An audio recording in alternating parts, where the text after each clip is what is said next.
All right, so this is my 2016 Silverado. I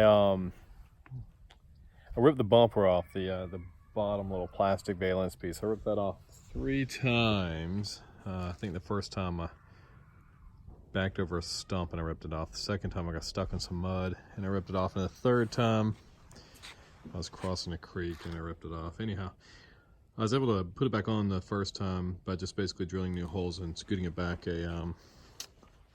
about a half an inch. The second time I had to make new brackets and then rivet them to the bottom side of the plastic little piece that hangs down the original little plastic piece. And so that when I ripped that off for the third time, I said, all right, that's it, I'm done. The problem is there's this big gap here where that silver thing is, and it kind of looks really goofy without anything there. So I was thinking about making something of my own, but I don't have really the skills or tools to do that. My buddies that probably could do it are busy. So anyway, so what I did was I bought this piece called a skid plate from the Mazzulla Offroad guys. You can look those up easily. Anyhow, there wasn't much online about this, so I figured I'd make a YouTube video for those of you who are like me and kind of look at what your options are. Anyhow, so the original piece, the little plastic part that goes along the bottom of the bumper there, is like, I think it's $419. And so I was like, good grief. So anyway, so I went ahead and just was like, you know, I'm just gonna rip it off again if I buy a new one. So I went ahead and got this the skid plate from Mazzulla. It was about $450, and then shipping's over $100. So it's ridiculous. But anyways, I'm decently happy with it. First off, to put it on, there are a couple of daunting things. It actually took me about, I don't know, 2.5 hours. You could probably do it in an hour and a half, but I was basically going hunting and going to Clemson games and stuff. And so I kind of piecemealed it over the course of a weekend. But basically, you got to take off all the bumper parts. There is a piece you have to like cut off the bottom of the frame, which I was a little bit like initially kind of freaked out about. A little bit daunted by these little pieces right here. Are welded to the bottom of the frame. They're probably like super important for some reason, but basically you have to cut them off. And so I was able to get them off with a sawzall and a metal blade. Probably took me, I don't know, maybe 2 minutes each at the most. It's really easy actually.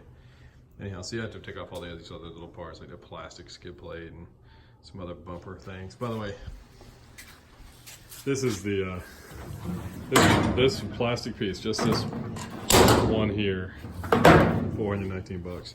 Bull crap. Anyway, so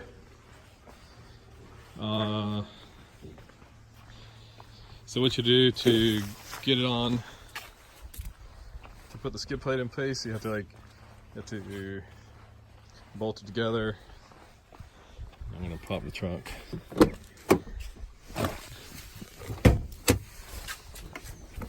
And you have to actually take the freaking grill off. So get this with one hand. There we go. To get the grill off, you have to take this plastic piece off, but it's pretty easy. There are 12 of these.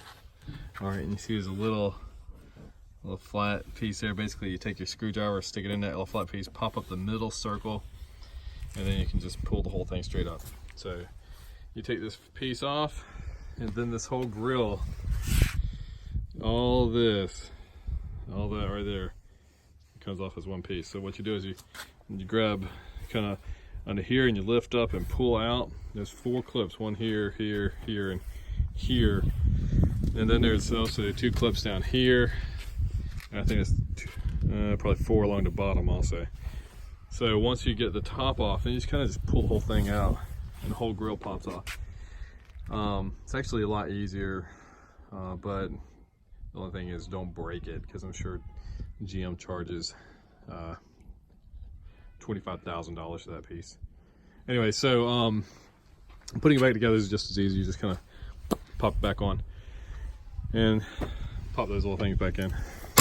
So anyhow, this thing here, I will say, as far as like by way of I don't know, critique, I mean the gaps aren't great, you know, you got to kind of have this gap here. Secondly, I mean, the other thing is, it's as far back in place as I can get it, because it's all the way up against the frame there. So you see the frame, it's up there. It's all the way up against it, so there's no way to get it any tighter than that. And anyway, it's not a perfect fit. So maybe Mazzulla should go back, do some more measurements or something. Maybe there's a reason they did it that way. Either way, there's one of these skid plates that you take off these toe rings. And it's just flat all the way across, but I figured I'd leave them. I think they're the same price. So that's it. Last thing I did was the bottom part of the plastic valance is actually a separate piece that screws on to the valance. And I actually just cut it to kind of match this angle here. And I just attached them. Actually has basically the same curve as the bottom of the upper part of the valance. And so it kind of, the reason I did that is because it just gives the front end a little more depth. And yet you still have plenty of clearance, so you're not ripping that stuff off every time you actually use your truck like a truck. Anyway, so that's what it looks like if you guys want to do it. It ain't perfect, but good enough for a truck. That's it. Good luck.